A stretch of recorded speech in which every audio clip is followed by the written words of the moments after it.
consegue gravar o vídeo para jogar no YouTube em HD? É porque a última vez estava em 360p e tava difícil de Então, ver a planilha.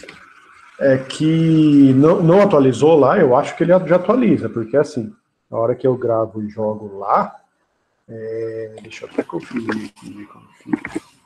Você viu ele de novo? Ou não? Chegou a ver quando isso daí? Na aula passada, você fala? Isso mesmo. Você chegou a ver ele só no dia Não, ou viu eu vi depois? depois. Ah, tá. Deixa eu ver se ele tá ruim. É porque assim, a hora que você sobe no YouTube, ele aparece lá como. Tá. Ah, tá ruim ainda, né? Não dá pra-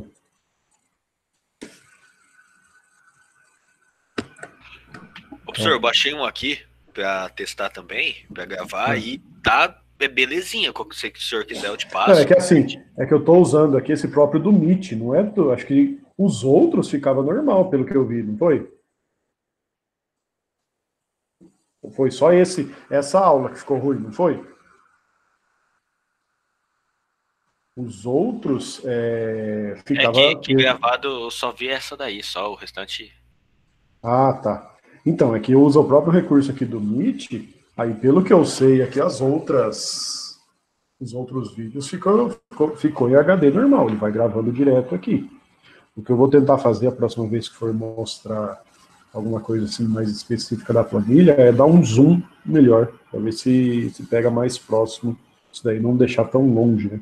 E como ele pega lá, deixa o meu rosto aqui do lado, né? Quer dizer, o nomezinho aqui do lado fica menor a tela, né? Então, vou tentar nessas próximas vezes aí usar, dar um zoom aí. Mas vou ver, vou tentar baixar ele de novo e fazer o upload de novo. Na hora que faz, não sei se para quem já tem canal, eu nunca tinha mexido com isso, né? Na hora que você faz o upload, primeiro lá o vídeo ele faz o upload do vídeo, então ele vai ter uma porcentagem de 0 até 100, depois ele processa o vídeo, que é para deixar esse vídeo em qualidade boa. Então talvez ele não processou isso daí para melhorar a qualidade dele. Vou dar uma conferida depois, então. Certo? Valeu por avisar. Então, ó, voltando aqui para cá, partir novo capítulo aqui agora. Capítulo de sistema de arquivos. Né? O sistema de arquivo é a representação aí, a técnica, no caso, a implementação que a gente usa para gerenciar os arquivos no computador e no HD mais específico. Né? Quando está falando de memória RAM, quando está falando de memória RAM, depois eu comento isso daqui. Quando está falando de memória RAM, aí é o sistema operacional que vai gerenciar. Quando está falando do sistema de arquivo, quando está falando do HD, é o sistema de arquivo que vai gerenciar. E o sistema operacional acaba usando o sistema de arquivo para auxiliar no armazenamento e no uso dessas informações aí. Então, a ideia de um sistema de arquivo é que seja possível armazenar uma grande quantidade de informação, certo? Então, eu quero, por exemplo, usar o HD para armazenar informações de um processo. Então, se, por exemplo, aí o Chrome aqui, eu estou gravando a aula aí pelo Meet, eu quero que o arquivo disponível dessa gravação fique armazenado no HD. Né? E esse arquivo pode ter um tamanho muito grande aí no caso. Então, se possível, de armazenar uma grande quantidade de informação. A informação tem que sobreviver ao término do processo. Então, aqui, por exemplo, estou gravando aí usando o Chrome, a hora que eu fechar o Chrome, não posso perder essa informação.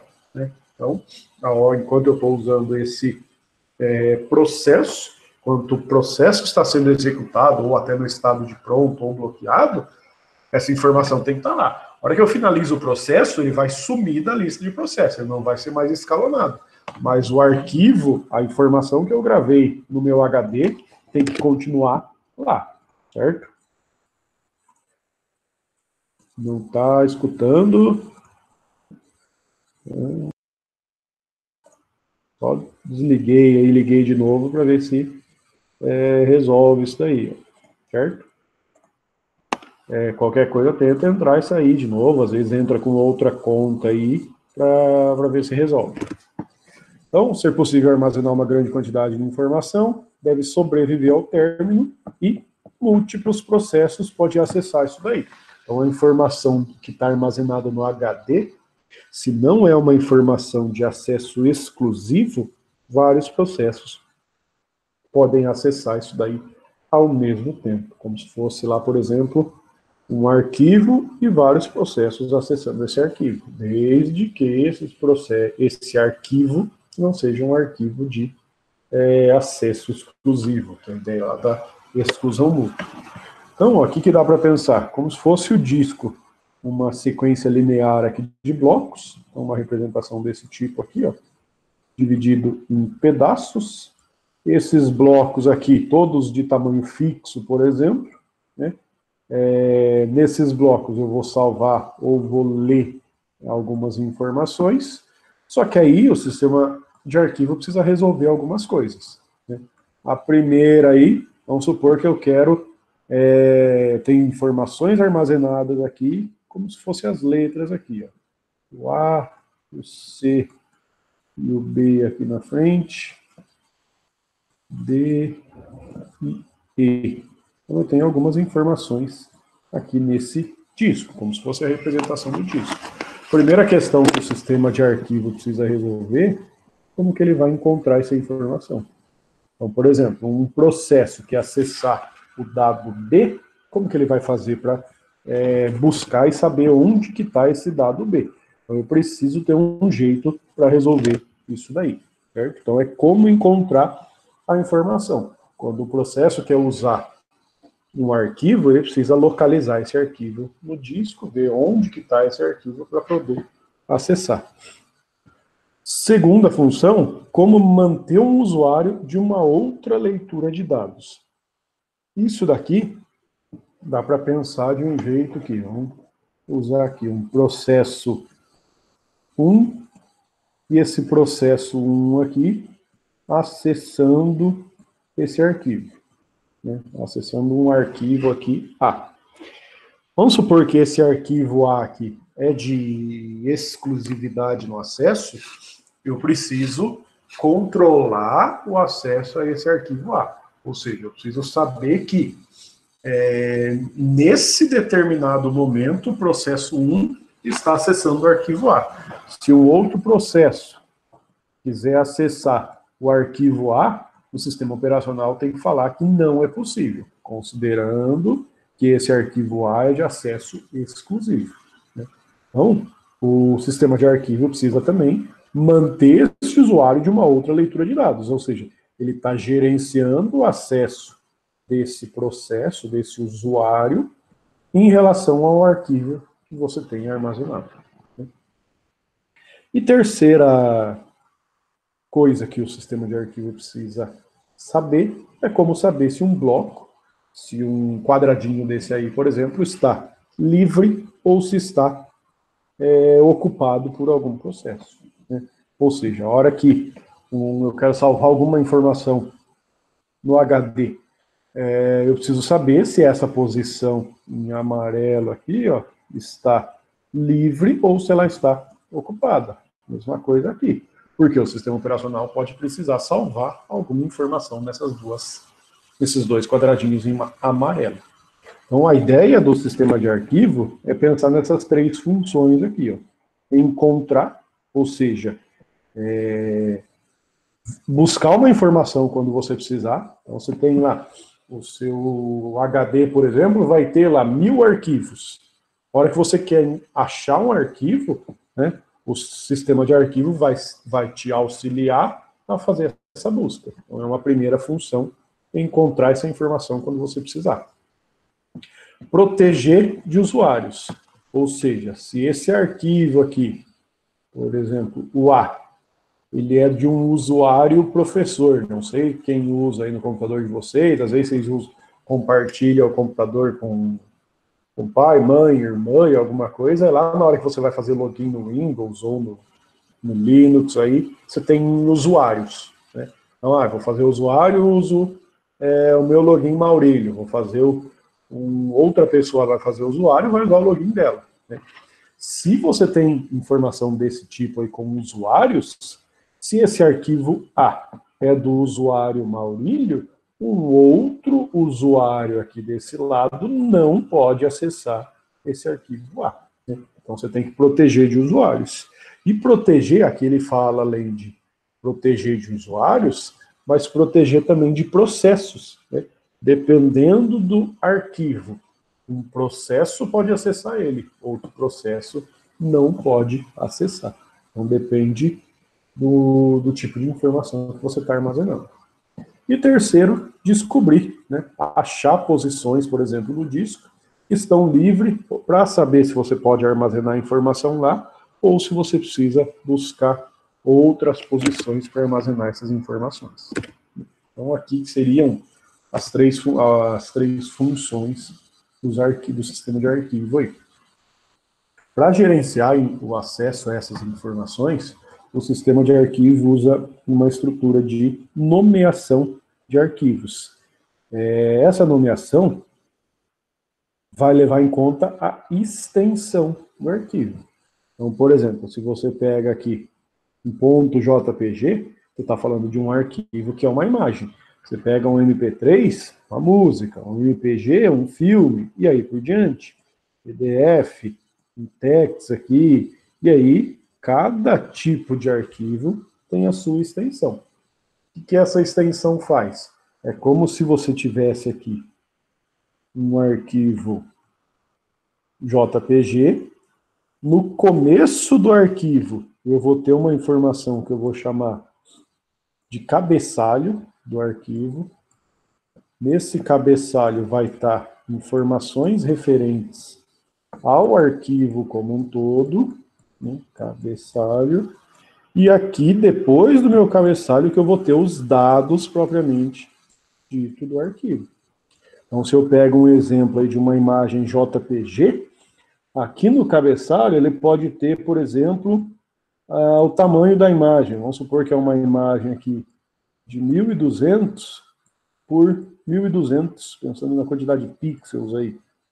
Então, eu vou ter, nesse exemplo aqui, um arquivo um arquivo de imagem, por exemplo, que pode ser, e eu vou ter a quantidade de pixels dessa imagem. Então, por exemplo, esse arquivo de 1200 por 1200, representa que é um arquivo, uma imagem de 1200 por 1200. Só que o cabeçalho é só informações referentes ao arquivo. Então, por exemplo, a cor da imagem, o que está representado na imagem, qual que é o que representa a foto, não está nesse cabeçalho. Aí essas informações vai estar nos dados, né? Então, aqui nos dados, por exemplo, você vai ter 0 e 1, seriam os binários aí para representar a imagem propriamente dita, certo? Então, cada tipo de arquivo, cada extensão, vai relacionar um tipo de arquivo específico. Por que, por exemplo, na hora que você pega lá galeria aí do Windows, né? Por que o galeria consegue ver um arquivo JPG e o galeria do Windows, por exemplo, não consegue abrir um arquivo de vídeo, né? Porque o galeria, ou outro programa, o galeria vai analisar esse cabeçalho. Analisando esse cabeçalho, ele vê que é uma imagem JPG. Ele viu que é uma imagem JPG, o galeria, por exemplo, vai pegar os dados da imagem, vai analisar esses dados e vai mostrar eles como sendo uma imagem. Se o galeria do Windows, por exemplo, pegasse um arquivo aqui de MPG, um filme, um vídeo, ele vai analisar o cabeçalho pode ter algumas coisas no vídeo que é parecido com imagem, mas a hora que ele vai tentar mostrar esses dados aqui como imagem, ele não vai conseguir. Por isso que você não consegue abrir. Por isso que, se eu tenho um programa, por exemplo, aqui o outro caso, um programa para abrir PDF, né, quer dizer que o programa que abre PDF sabe analisar esse cabeçalho e sabe tratar esses dados como sendo um arquivo de texto do tipo PDF. Então, por isso que, com um aplicativo de um tipo, você consegue abrir um arquivo, um formato específico de arquivo. Se você vai para um programa que abre um tipo de arquivo, às vezes ele não consegue abrir outro tipo de arquivo, né? Então aí cada arquivo vai ter a sua representação específica. E esses arquivos ainda, eles podem ter formato diferente, né? 3 formatos diferentes aqui. Ou o arquivo está representado direto em bytes, né? Lembrando lá que em 1 byte você junta 8 bits, né? O que é 8 bits? É como se eu representasse aqui 8 posições, 8 casinhas aqui, 3, 4, 5, 6, 7, 8. E nessas casinhas aí, ou eu vou entrar com 0, ou eu vou entrar com 1. Então, nessa representação aí, essa posição aqui, ou eu vou colocar 0, ou eu vou colocar 1. A segunda posição, mesma coisa, ou eu coloco 0, ou eu coloco 1. E cada uma dessas posições aqui, a hora que você junta esses 8 bits, você forma um byte. Então, um arquivo desse tipo aí, eu represento os dados usando bytes, né? Então, se eu tiver uma sequência de bytes aqui, né, a cada 8 bits você forma um byte, você representa um arquivo.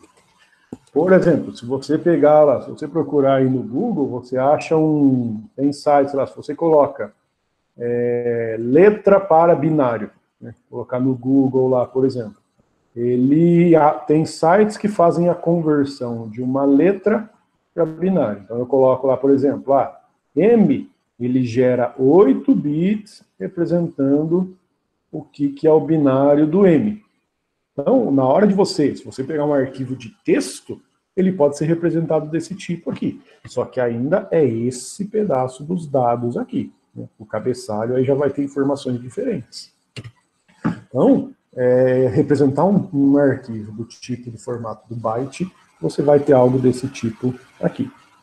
Um outro formato que eu posso usar para representar um arquivo é como uma sequência de registros, né? Vamos supor que aqui, na sequência de registros, eu quero armazenar informação referente aos dados de uma pessoa, né? Então, ao endereço da pessoa. Então, por exemplo, a primeira informação, vou até tentar colocar aqui, colocar só o comecinho. Então, vamos supor, a primeira informação que eu preciso armazenar da pessoa é o nome. Então, eu colocaria aqui o M e continuaria o meu nome. Depois eu coloco aqui o endereço dela. Mora na rua X. Continua. E coloco o endereço completo dela aqui. O segundo registro, que seria esse, vai ser de uma segunda pessoa. Então a pessoa X mora na rua X. E aí vai. O endereço completo aqui. Terceiro registro, uma pessoa Y mora na avenida, descrevo toda a sequência aqui. Num arquivo, comparando esse tipo de representação com um arquivo em bytes, eu poderia descrever M primeiro, indicando o nome da primeira pessoa, depois o nome da segunda pessoa, depois o nome da terceira pessoa. Aí, o endereço da primeira pessoa, o endereço da segunda pessoa e o endereço da terceira. Então, aqui, na estrutura de arquivo de registro, eu gerencio isso daí de forma melhor, agrupando todas essas informações como se um registro é a informação de um dado específico que eu tenho. O dado, nesse caso aí, é as informações de uma pessoa. Então, quando eu quiser armazenar as informações de uma pessoa, eu junto tudo isso daí em um registro só. Aí eu tenho essas informações numa sequência de registros aí no caso. E o terceiro tipo de arquivo que eu posso ter, da estrutura do arquivo, é uma representação aqui em árvore, que é chamado. Nessa representação em árvore, Aí eu tenho aqui uma estrutura, que é uma estrutura lá um pouco mais complexa, que representa, aqui, por exemplo, está representando alguns animais, né?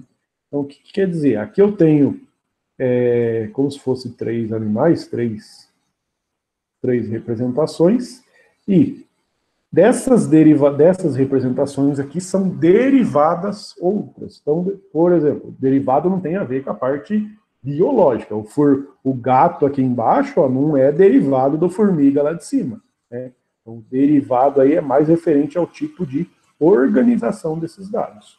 Então, é como se o gato, vaca e cachorro fossem derivados do formiga, mas, de novo, não é derivado do biológico aí, né?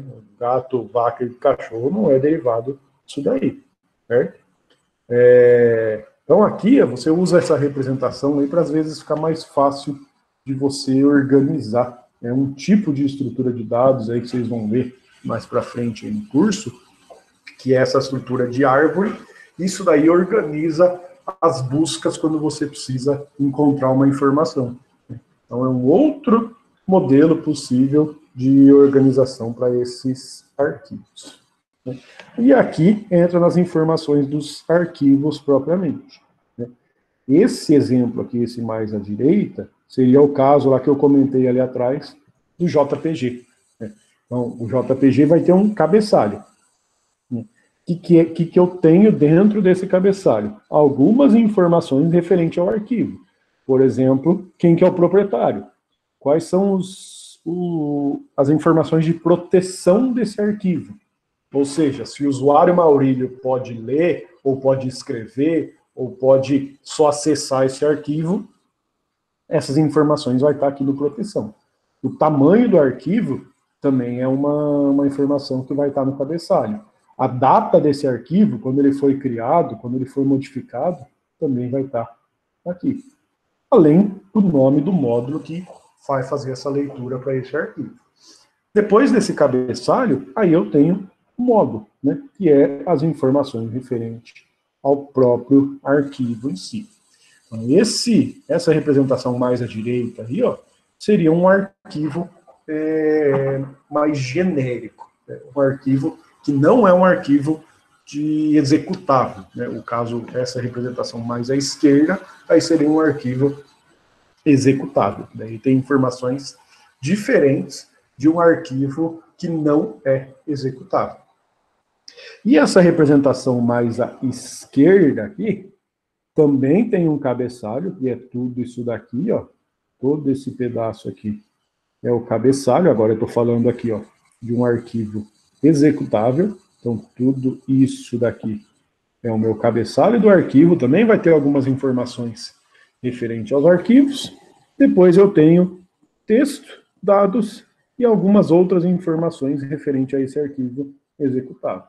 Ou seja, esses arquivos, eles são diferentes, porque o arquivo executável você consegue colocar em execução dentro do seu sistema operacional. Já um arquivo JPG, um arquivo MPG, qualquer outro tipo de arquivo aí, você não consegue colocar ele em execução.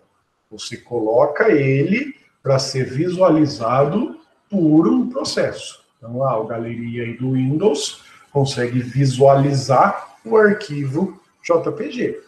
Já um arquivo executável, ele é gerado um processo. Então, na hora que eu clico num arquivo executável, é criado um processo que é esse arquivo em execução. Um arquivo JPG, a hora que você clica nele, ele não vai virar um processo. O que vira um processo é o galeria, por exemplo, que está abrindo esse arquivo que você clicou. Cada arquivo também, ele vai ter, nessas informações de cabeçalho aqui, ele pode ter atributos, né?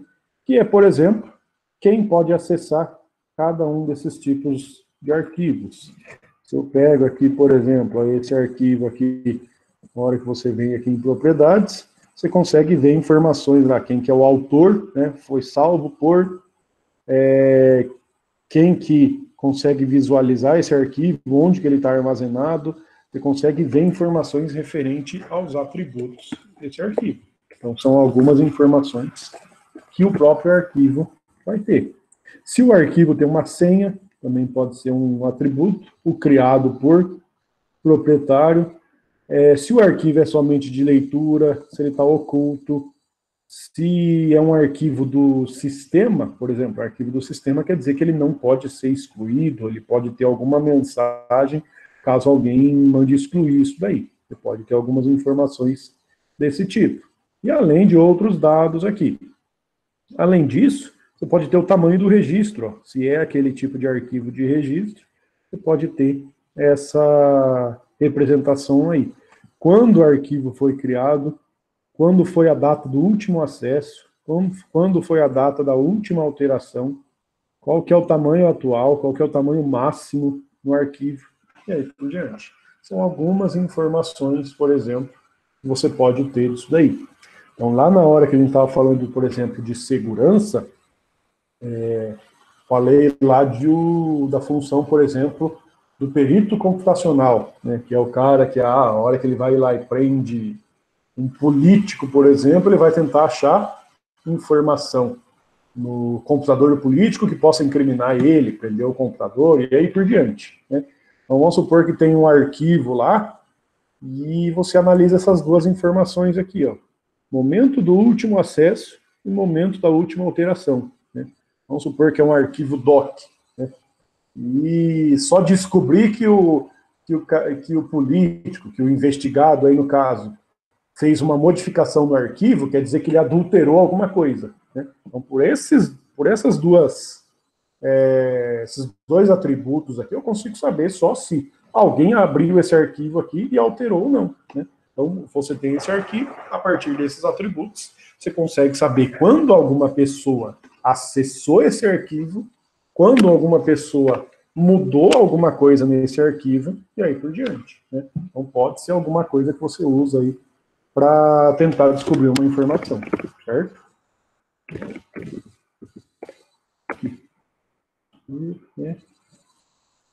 Já ok. Aí você já consegue descobrir algum tipo de informação para aprender, coisas do tipo aí. Além desses atributos, eu posso fazer algumas operações com esses arquivos. Né? Por exemplo, os mais comuns, criar e apagar, né? Abrir e fechar arquivo, ler arquivo e escrever em um arquivo. Essas desse lado aqui são as mais comuns que você tem. Só que, além disso, eu posso anexar informação a um arquivo. Então, vamos supor que você tem um arquivo aqui que tem a informação X e eu tenho um outro arquivo que tem a informação Y. Eu quero juntar os dois. Você vai anexar informações a esse arquivo. Eu quero procurar uma informação dentro de um arquivo. Você abre é como se você abrir um PDF, dê um Ctrl F lá para localizar alguma coisa no PDF. Né? Só que isso é para um arquivo. Eu quero conseguir estatutos do meu arquivo. Quando foi a última vez que acessaram, quando foi a última vez que me atualizaram ele e aí por diante. Eu quero mudar algumas configurações desses atributos. Alguns atributos eu consigo mudar. Por exemplo, as permissões do arquivo. Né? Então, vamos supor que eu tenho esse arquivo aqui do PowerPoint e todos os usuários aqui do meu computador têm permissão para acessar. Só que eu não quero que eles tenham permissão para mexer nesse arquivo. Né? Eu vou lá e coloco essas permissões no meu arquivo. Eu preciso configurar esses atributos. E renomear o arquivo também é uma operação que eu consigo fazer. Além dos arquivos, eu tenho diretórios representados no meu sistema de arquivo. Acho que eu já não sei se foi para vocês que eu fiz essa pergunta aí já. Se eu abrir aqui, essa linha aqui, deixa eu ver aqui quantos. Lá para o C2 pontos, vamos para o D2 pontos aqui. E, quero ver isso daqui, Vamos pegar um outro aqui, deixa eu ver. Acho que esse aqui mesmo. Tem que ser esse daqui. Né? Vou pegar esse exemplo aqui, Estou na minha pasta aqui D2 pontos, certo? E eu tenho aqui, tá marcando 13 pastas, né? Só que, se você contar aqui, ó, Arduino 1, 2, 3, 4, 5, 6, 7, 8, 9, 10, 11. E ele tem só 11 aqui, ó. Por que ele está marcando ali 13 pastas se ele tem só 11 pastas? Alguém tem ideia do porquê disso daí? Ou não? Então, ó, o que é? Eu dei o comando dir. O comando dir é para mostrar todos os arquivos e pastas de uma pasta. Aí ele fala aqui, ó, 0 arquivo, 13 pastas. Né? Só que a hora que você olha o nome dessas pastas aqui, ó, do Arduino até o temp ali, ó, tem 11. Né? Só que ele está falando aqui que ele tem 13. Por quê? Essa estrutura de diretórios que é utilizada no sistema de arquivo aqui do Windows e do próprio Linux, ele usa esses dois pontinhos aqui, ó, esse ponto aqui e os dois pontos também são um arquivo. O que é isso daí? Para quem usa, que já usou esse prompt aqui, ó, se eu faço cd ponto ponto, o que ele vai fazer? Quem já usou isso daí? Já viu algo desse tipo? O que vai acontecer se eu fizer esse cd dois pontos aí, ponto ponto? Vai voltar lá também, né? Então, mas esse voltar aqui é uma referência para a pasta anterior que eu tenho, que no caso é o D2 ponto. Né? Então, ó, ele voltou para o D2 ponto. A hora que eu dou CD Maurílio, se eu faço CD ponto, ele fica na pasta. Né? Porque esse ponto é uma referência para essa mesma pasta, certo? Então, esse CD vem disso daqui mesmo, né? Nesse change. Então, esse CD vem de você representar esses dois arquivos. Por isso que aqui ele está falando 13 pastas, mas só tem 11 aqui, certo? Então, o próprio ponto ali é uma referência para a própria pasta e o dois pontos também. Então, o sistema de arquivo usa essa representação aí de sistema de diretórios para gerenciar isso daí. Então, se você pega aqui, ó, seria lá a representação do seu diretório raiz, alguns outros diretórios A, B e C, só que além disso, por isso que ele representa 2 a mais. Ele teria aqui um outro que seria só o ponto e um outro que seria o 2 pontos. Né? Aí o ponto é como se fosse uma referência para ele mesmo e os 2 pontos é para a pasta de cima. Aí vamos pensar. No Linux é a mesma representação, né? Para quem usa Linux aí, ó, você tem essa estrutura de dados aqui, ó, esses diretórios no sistema operacional do Linux. Aí cada diretório também vai ter referência para outros diretórios e cada diretório você vai usar aí para armazenar informações específicas do sistema de arquivo do Linux aí. E as operações que eu faço com diretórios, mesma coisa quase que eu faço com arquivos. Criar, apagar, abrir e fechar, ler diretórios e renomear, e fazer uma ligação entre esses diretórios. Ou seja, montar uma representação entre 2 diretórios aí. Na hora de implementar esse sistema de arquivos, ou seja, na hora da gente disponibilizar um sistema de arquivo junto com o sistema operacional, eu preciso gerenciar algumas informações. Por exemplo, como que os arquivos vão estar organizados no meu disco? Como que o sistema operacional vai controlar os espaços que estão utilizados e os que não estão utilizados? Como que eu vou controlar os caminhos para acessar um arquivo e quando um arquivo for compartilhado? Então, o sistema de arquivo, ele também vai ter algumas informações para gerenciar isso daí. Então, se eu pego aqui, ó, o disco inteiro aqui, por exemplo, que seria desse ponto em vermelho até aqui, seria o meu disco inteiro.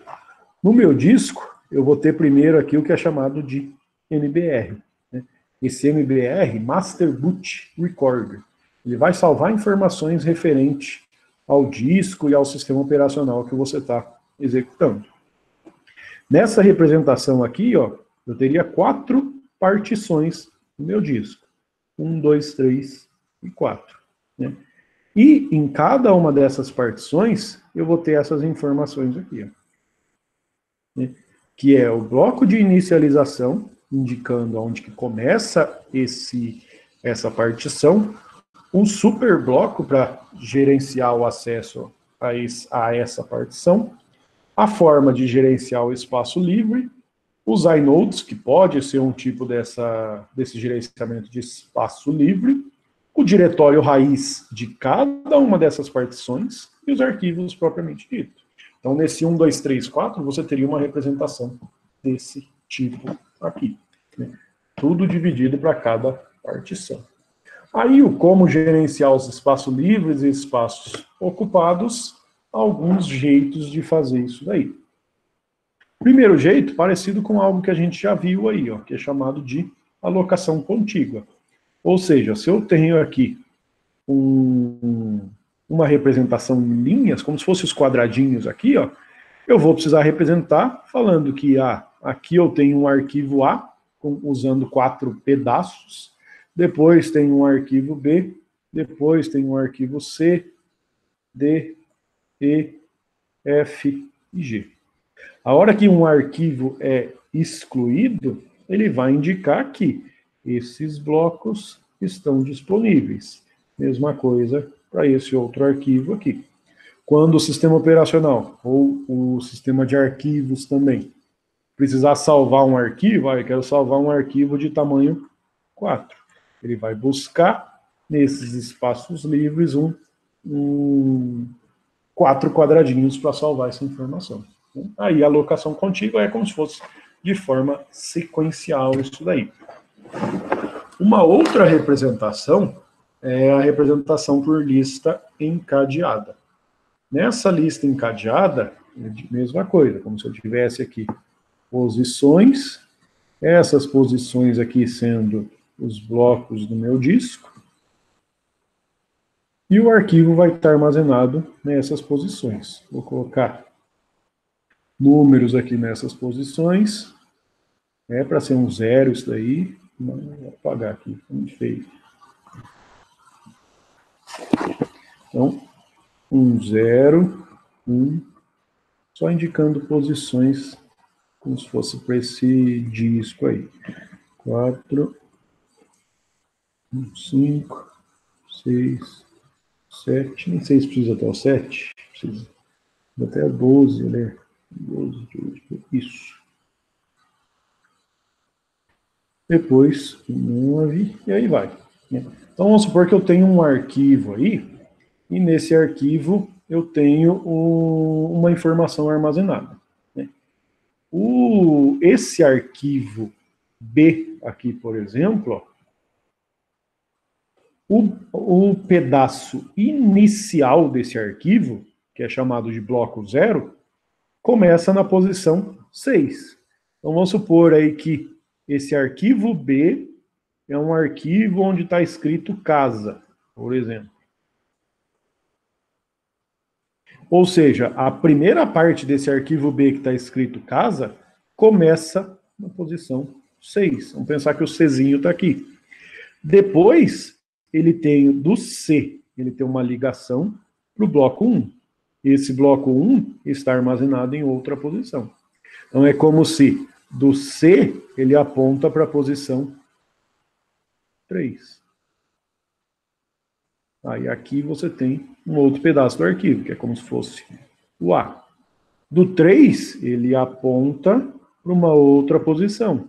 Aí seria a 11 aqui. Mais 2 aqui. A 11 estaria aqui embaixo.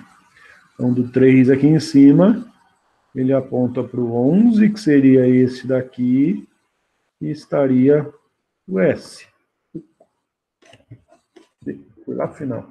Aqui.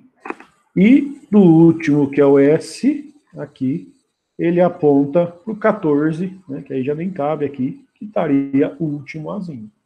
Então, o que aconteceu aqui? Se o arquivo está sequencial direto, vamos supor que, para escrever aqui, ABC, tá? Um outro arquivo agora, ABC. Se o arquivo está sequencial desse jeito aqui, o A vai apontar aqui para o B, na hora que ele terminar, o B aponta para o C e acabou. Né?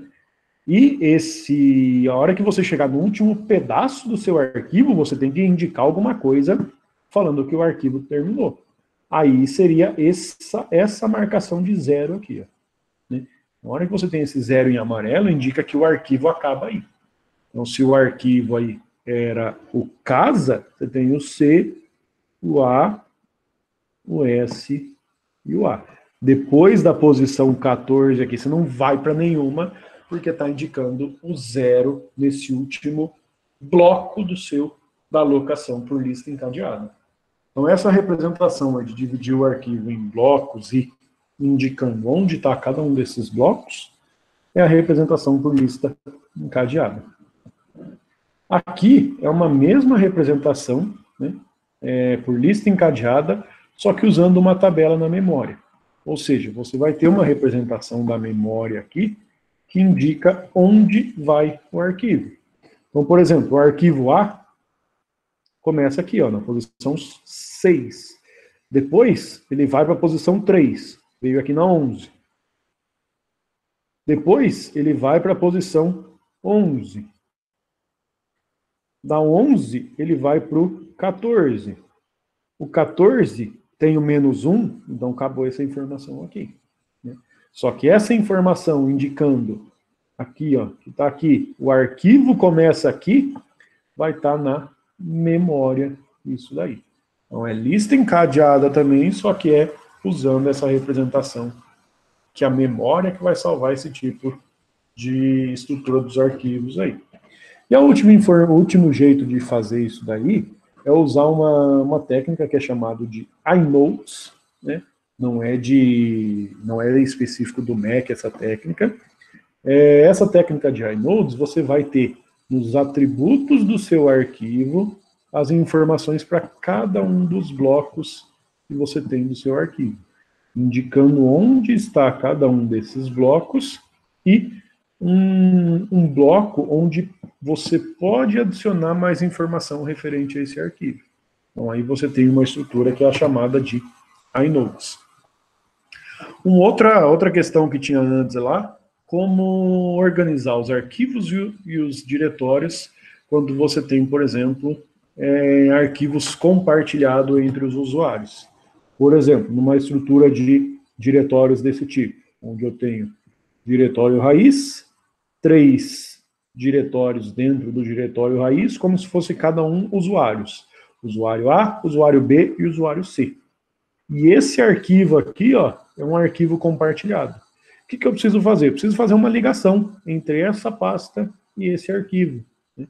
Para quê? Para quando o usuário B estiver acessando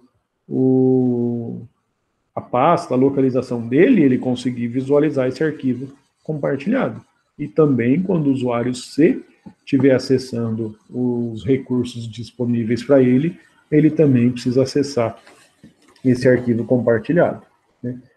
Aí essa representação, eu preciso tratar disso no sistema de arquivo, ou seja, eu preciso gerenciar essas informações aqui que eu vou salvar para indicar que é um arquivo compartilhado, vão ser salvas usando o sistema de arquivo. E só, parte do sistema de arquivo aqui tem pouca coisa, né? O do próximo aqui, que é a entrada e saída aqui, que aí já tem bastante coisa, até pelos tamanhos aqui, ó, 7, né? 7 MB aqui de tamanho, acho que é o maior, aqui é o maior até que o de processos aqui, que tem bastante informação, certo? Então, ó, do conteúdo aí do sistema de arquivo, é isso. Deixa eu só conferir se eu coloquei aqui, ó.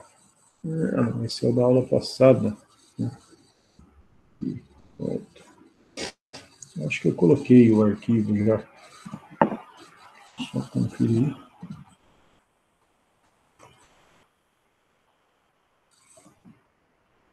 Não tinha colocado, ó. Não estavam os slides aqui ainda para vocês, eu vou atualizar aqui. Acho que eu tinha até salvei aqui, mas não coloquei. Vamos só atualizar o arquivo aqui. Não estavam os slides disponíveis para vocês, como começou hoje o parte do sistema de arquivo. E aí de tarefa hoje aqui, ó. Vamos pegar aqui. Uma perguntinha aqui, ó. Qual a quantidade de pastas e arquivos no seu computador? Aí, utilizando esses dados aí, você vai responder essa pergunta aqui, ó. Qual que é a importância de um bom sistema de arquivo? Né? Pensando nessa resposta aqui da quantidade de pastas e arquivos do seu computador, você responde isso daqui. Ah, como que eu vejo a quantidade de pastas aqui? Aqui, ó, por exemplo, estou no D2 ponto, aqui, só tem uma pasta no meu D2 ponto. Né? A hora que você vem em propriedades, ó, está mostrando aqui, ó, a quantidade de arquivos que você tem. Ah, se você tem duas partições, vê a quantidade do C e do D. Vê os dois, soma essa quantidade de pastas e de arquivos para descrever isso daí. Né? Então, de acordo com essa quantidade, por que é importante você ter um bom sistema de arquivos? Né? Uma perguntinha aí, ó. Bem tranquilo para resolver isso daí. Certo? E aí, amanhã a gente já vai começar essa parte do entrada e saída aí. Certo? Uma dúvida em relação ao conteúdo de hoje aí, ó? Nada. Fechar aqui, finalizar a gravação